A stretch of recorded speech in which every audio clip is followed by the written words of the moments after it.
Hey, Rumbelope. It is 5 a.m. again. I feel like every time I make a video for this channel, it's at like late night. But today it's like I woke up at like 3 a.m. today, so it's not like I'm staying up all night and then I'm having weird thoughts. This is more of like coping with a feeling I have again. It's weird because I know that the people that are going to be watching this video are the people that have been following me for years on my main channel and stuff, because this is you guys are the only people these videos reach. So it does feel kind of personal that I'm talking about this with people that I like parasocially care about, which is the topic of this video. It's like I don't know you that are watching this video right now, and maybe you dropped here and you don't even know who I am. But if you do know who I am, and you talked to me, just know that I do care about you for the fact that you care about me. It just makes me happy to know that people, even parasocially, care about me. And this ties into the topic of this video, which is, I guess, parasocial grief. I don't know if that's even a thing. It's just the term I came up with. Let me close my window because it's 5 a.m. I don't want to wake up anyone up, even though it would be very quiet. If you guys don't know what parasocial is, having a parasocial relationship with someone is basically like liking someone in on a personal level, even if they don't know that you even exist. This used to only happen with like huge celebrities, like movie stars and stuff. Like you fell in love with that one movie star that's really hot, and you imagine your whole life with them, and you feel like you're personally attached to them, even though they have no clue that you exist. This whole idea became much more prevalent and more popular when streaming became a thing, because streamers are like they're not in the same level as celebrities, not even in the slightest. I mean, if we're talking about the biggest streamers, then yes, they're pretty much celebrities. But I mean, parasocial relationships with smaller streamers are much more common because they're much more accessible, right? Um, and as much as I like to avoid that kind of feeling with my viewers, my viewers having that feeling with me, I've had this feeling with other people in my life, namely the YouTubers that I grew up with. Uh, and recently, if you guys didn't know, a YouTuber named Too Mad was found dead in his apartment, and he apparently died due to an overdose.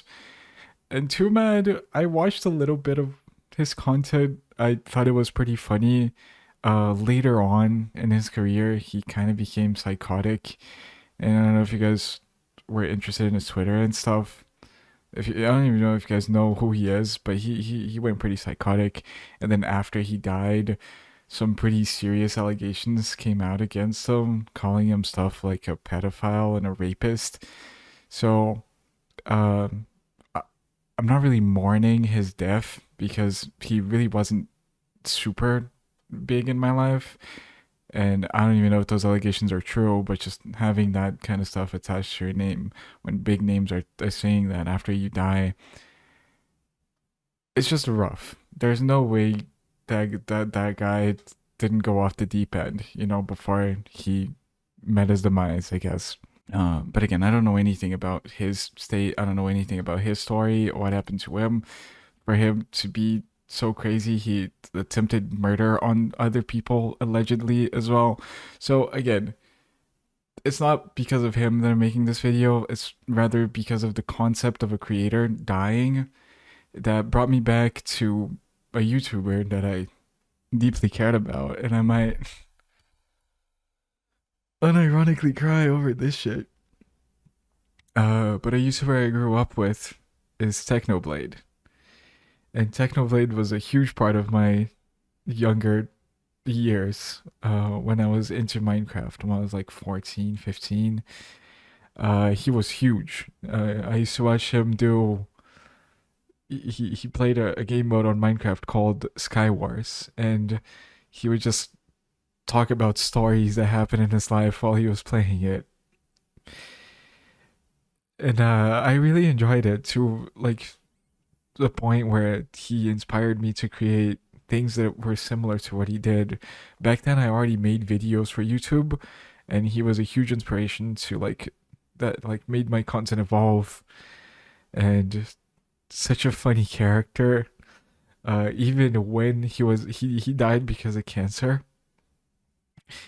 and even when he was diagnosed with the condition, he was cracking jokes at it. You know, such a strong like personality that just, oh god, it just makes me so sad. It was so sudden too. He was diagnosed with it, and like a few months later, he was dead. It was so. It felt like it was so evil, you know. Like how did everything happen so fast? I don't know.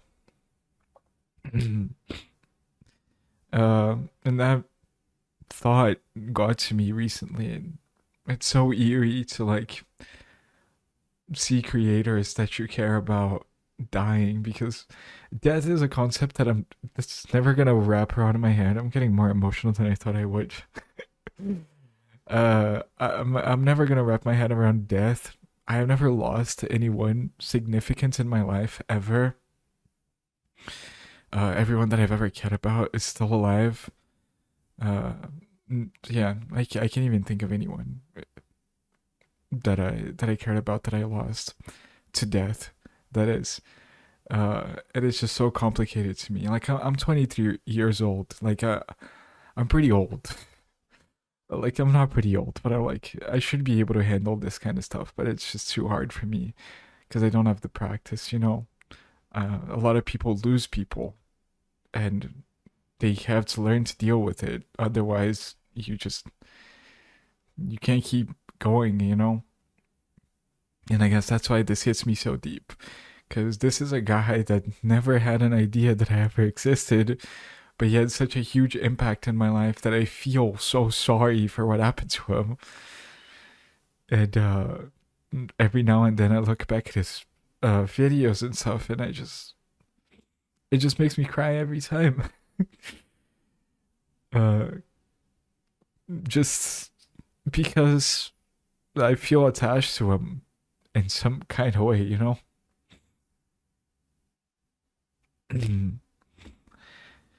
And it's strange because I don't have this type of parasocial feeling to anyone. Like the last celebrity that died that I felt something about was Juice World. And that was just because I liked his music. I didn't know anything about him. And I was just sad. I was miserable. But Technoblade was special to me. And yeah, uh, that's why whenever I talk about parasocial relationships, I kind of understand them, because I've had one. That's not It's not as deep as people that have it with streamers and they donate their life savings to them and think that they're friends, or crazy people that fall in love with the OnlyFans girls that they follow and they give them like $1 million and stalk them in real life. Like that's a whole different ballpark, but I do understand people feeling attached to the creators they watch, especially if they've been watching the same streamer, the same creator for the longest time. Uh, you certainly have an impact in their lives, and I don't think that that's a bad thing as long as you know uh how to limit it, I guess, how to create boundaries and not let it get not let it become a sickness. But anyway, that's just what I wanted to talk about. It's a shame that uh this the reason I got here to making this video was because of like not the best person ever allegedly dying, but it just reminded me of the concept of everyone's gonna die, even the creators you watch, and it's fucking crazy, man. Anyway, that's it. I don't know how rambly that was. Thank you for watching Rebel Bye bye.